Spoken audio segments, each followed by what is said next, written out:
And you know, the little weirdo loser, I don't know if he's finna come back out again.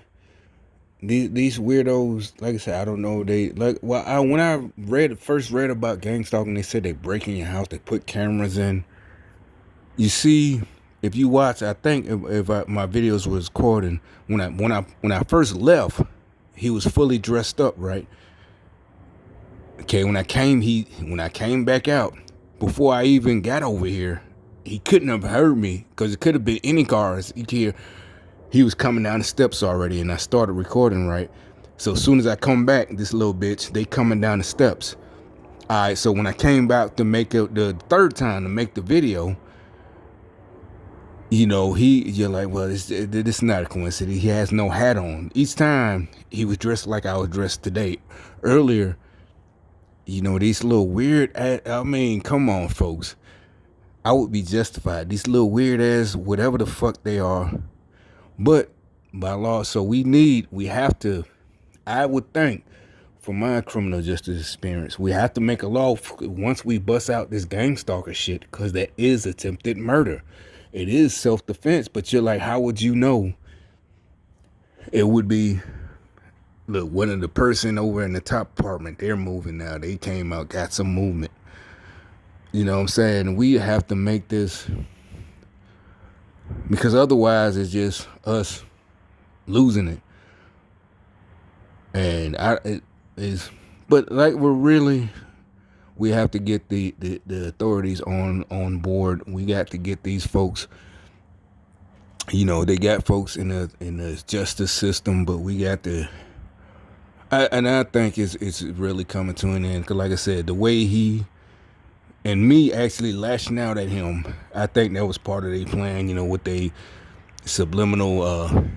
And like I said, the reason I keep talking about subliminal, because remember when I would always say that's great. Well, middle school, when you first learned about Freud and Sigmund Freud and all that.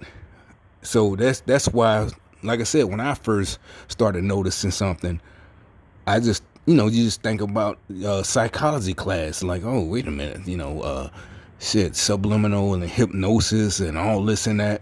And it wasn't a conspiracy theory. What made me, that's probably what saved me. Just thinking about middle school psychology class and not psychology, science. When you learn about Freud. Oh, these motherfuckers, you started noticing, like I said, this was way back before I knew what was really going on. And like I said, so that's why I started thinking I was tripping. But at the same time, I still, in my mind, was like, nah, this has to be real. But again, you think like a normal person.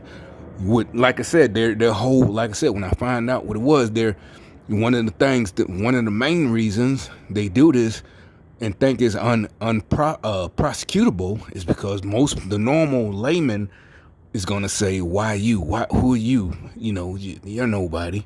And that's what you not even think nobody, but you're gonna be like, oh, wait a minute, that's way too much money, way too many people. And when I finally find it, it's like, yeah, it makes perfect sense. Because it's because of control. So if that's their goal, the money doesn't matter. They just don't want nobody out of pocket, as we say in the hood. They want everybody in pocket, in control.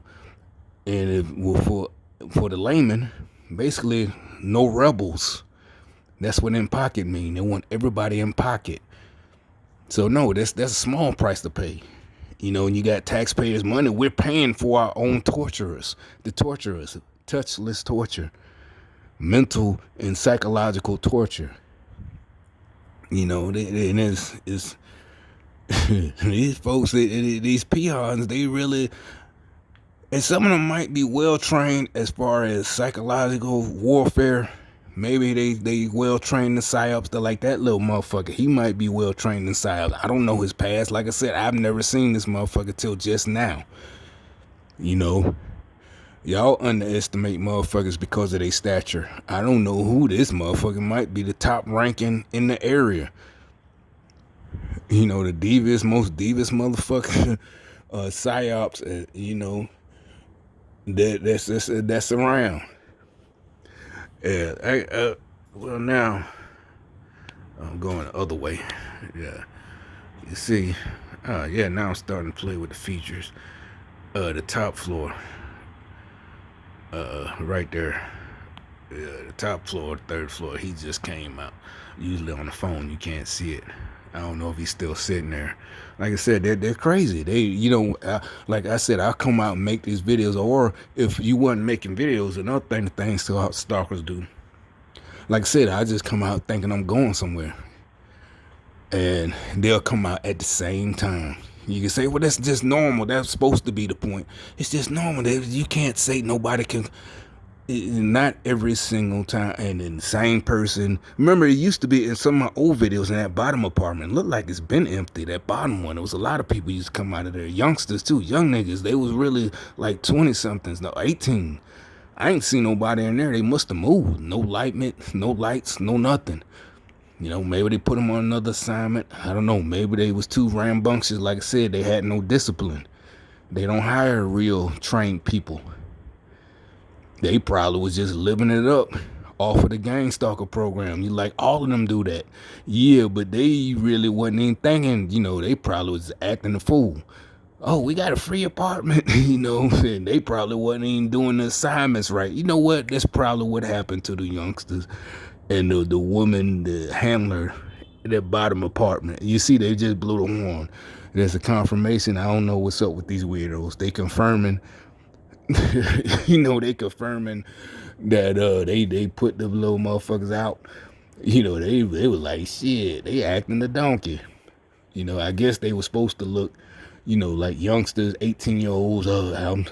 I'm supposed to be a greedy black dude who forgot about my folks. But so they had, that's is empty, right? So that mean they didn't, they didn't toe the line. They didn't go with the narrative.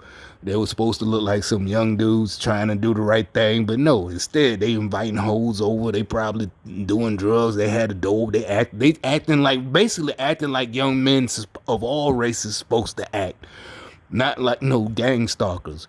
They acted like real people. You know what I'm saying? It had nothing to do with race. They wasn't being bad. It was because basically if something would have happened to them, the police or whatever had acted a fool on them, what they would have said, they was just regular boys doing what all 18-year-olds do.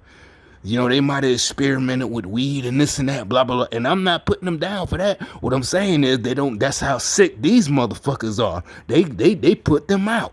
They put them out. See what I'm saying? See how evil these motherfuckers are? If you're not doing this fake shit that they want, they being little boys like they supposed to, teenagers, they gotta go.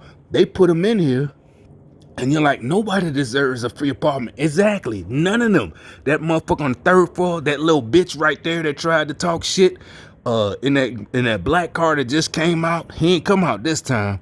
And like I said, that little bitch don't deserve a free apartment either.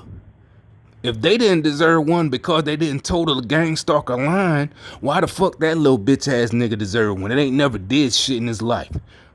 You know what I'm saying? Probably the type stab a nigga in his back. Bet he ain't got no, you know what I'm saying? I bet his folks, his partners, his friends, that nigga a little snake. I bet him. I bet it. I don't even know that motherfucker. But I bet money on it. Tell by his demeanor.